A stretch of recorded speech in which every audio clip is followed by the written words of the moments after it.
The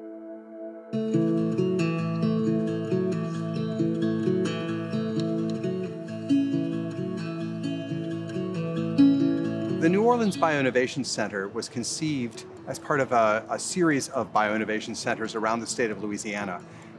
Louisiana has some great universities that do forefront research in biotechnology, but until recently, a researcher at a university might develop some great new idea and find that there was no place to turn that into a product, and so they end up licensing it out of state to a biotech firm in Boston or in the Bay Area. And so those investments that are going into our universities are they are generating jobs, just not here in Louisiana.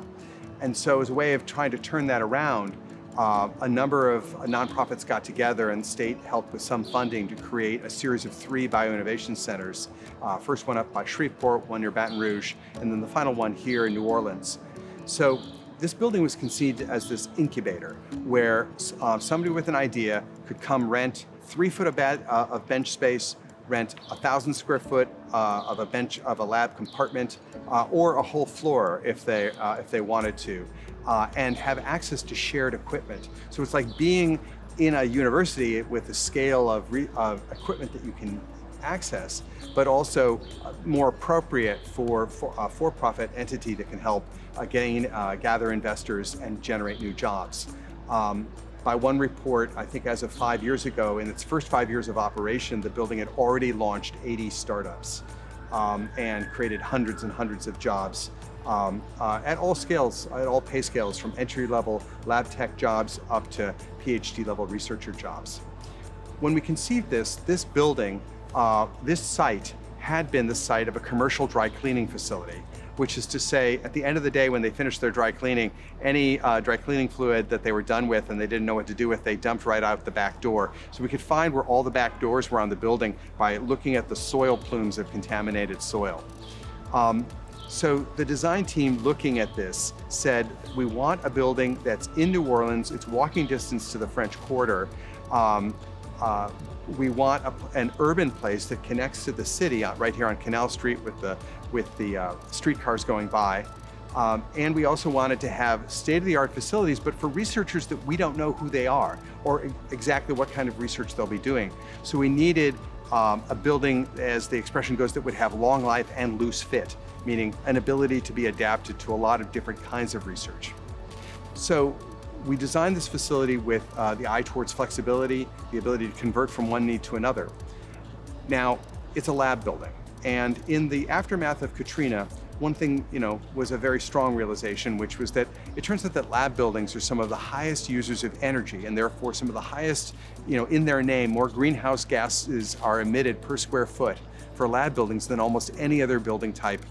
So the challenge was, in this post-Katrina world where we're realizing our responsibility for taking measures against climate change, is how can we make a lab building that uses radically lower levels of energy and therefore radically lower greenhouse gas emissions?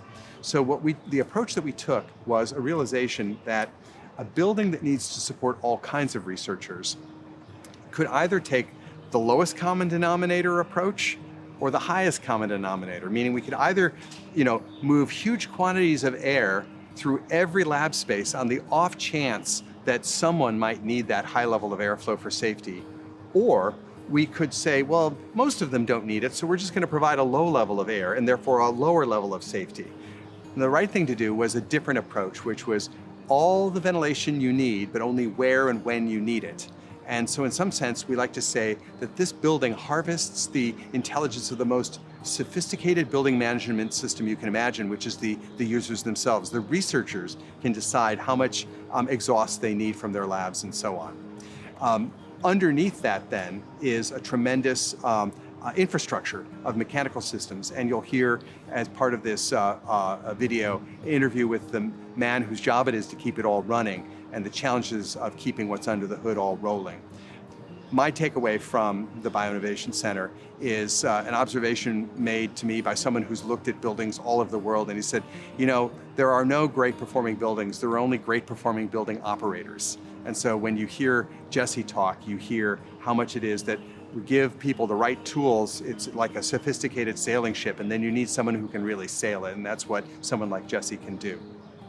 Finally, this building piles up all of the allowable floor area into a 4-story structure, which leaves 2/3 of the site without building on it. And so we said, is to what degree could we show, even though we're in a dense urban neighborhood, that we could handle essentially all the rain that falls on this site on site. And so you can see around me these permeable pavers, and then when you go out to the parking lot, you'll see that in fact it's the first installation of pervious concrete in the state of Louisiana, where we needed to raise up the parking area. That we had some required parking by the city, and what we did was to, instead of building that up with dirt or mud, we built it up with crushed stone. And that crushed stone acts as the cushion for the water coming down from the roof, going through this decorative water feature, and then percolating into the soils through the substructure of the parking lot. And so this building became such a demonstrator of the technologies needed for handling rainwater on site. In fact, it's been calculated that rainwater, only a rainfall event once every 20 years will actually leave the site.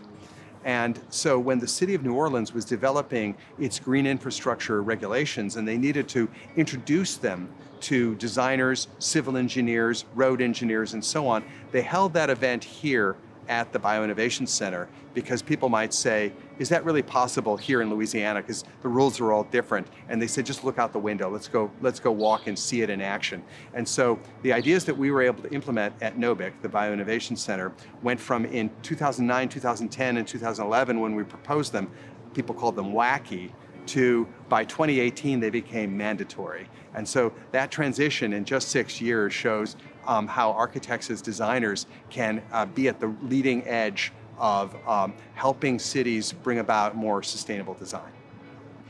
The mission of this building was to take in small businesses and to foster them so that they can become financially feasible and move out on their own, start making money and paying taxes and all of that good stuff. We've done quite a bit in our community. We've created quite a few businesses. A lot of them have moved on and are very successful. We've also partnered with Tulane and LSU, and they're working with us also. They've been very, very generous and are always there to support. I almost liken it unto a living organism. It's built to be aesthetically pleasing. It's also very economical, a lot of thought was put into getting as much as you can for each kilowatt. And that's very evident in a lot of the systems and how they operate. And I like this building because it makes such a small footprint on its community. So personally, this is probably the best place. It is the best place I've ever worked.